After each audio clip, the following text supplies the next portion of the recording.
Hello বন্ধুরা, নমস্কার। আমি একটা নতুন স্বাদের রেসিপি নিয়ে হাজির হলাম তোমাদের মাঝে। পটলের রোস্ট। সবাই তো চিকেন রোস্ট খায়, আমি আজকে নতুন ধরনের পটলের রোস্ট বানাবো। প্রথমে আমি পটলটা খোসা ছাড়িয়ে নিয়েছি। এখন পটলটাকে নুন হলুদ দিয়ে মেখে ভেজে নিব। আমি সামান্য একটু হলুদ গুঁড়ো নিচ্ছি যাতে একটু কালারটা সুন্দর আসে। তোমরা চাইলে দিতে পারো, না চাইলে তোমাদের ভালো লাগলে দিতে পারো, না ভালো লাগলে না দিতেও পারো, সমস্যা নেই। আমি একটু দিয়ে দিচ্ছি যাতে কালারটা ভালো হয়। এখন আমি এটাকে মেখে নেব। আমি এদিকে একটা কড়াইতে তেল বসিয়ে দিয়েছি, তেলটা গরম হয়ে গেছে। আমি পটলটা এখন ছেড়ে দেব, পটলটা ভেজে নেব। এখন দেখো পটলটা ভেজে নিতেছি, এভাবে ভেজে নিতে হবে বন্ধুরা। দেখুন এইভাবে পটলটা ব্রাউন করে ভেজে নিতে হবে। আমি ভেজে নিচ্ছি বন্ধুরা। এই পটল ভাজাটা দেখাইলাম, এখন কী কী মশলা লাগবে আমি সেটা দেখাই নিয়েছি। প্রথমে জিরা বাটা নিচ্ছি, তারপরে কাজু বাটা নিয়েছি, তারপরে গোটা এই তেজপাতা নিয়েছি, তারপরে চেরা কাঁচা লঙ্কা নিয়েছি। এখন নিয়েছি দুই তিন টুকরো এলাচ আর দুই তিনটা দারচিনি টুকরো, এটা নিয়ে নিচ্ছি। বন্ধুরা দেখেন আমার এরকম করে সব পটলগুলো ভেজে নিয়েছি।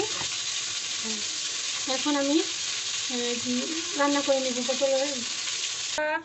বন্ধুরা দেখুন আমি এই তেলের ভিতরে এই আদা দিছি, দারচিনি এলাচটা দিয়ে দিছি। এখন তেজপাতাটা দিয়ে দেব, তারপরে জিরাটা দিয়ে দেব।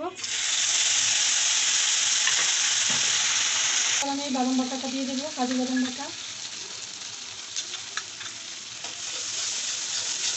মশলাটা কষিয়ে নেব।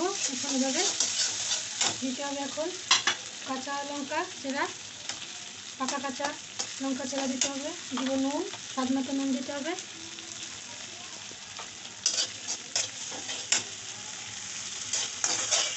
এভাবে মশলাটা কষিয়ে নিতে হবে। যখন দেখবো তেলটা ছেড়ে দিচ্ছে তখন বুঝবো যে মশলাটা কষানো হয়ে গেছে। আমি এখন পটলটা দিয়ে একটু নাড়াচাড়া করে নিব। এই যে দেখুন আমি এর ভিতরে এখন দিয়ে দেবো এক বাটি দুধ নিয়েছি, দুধ দিয়ে দেব।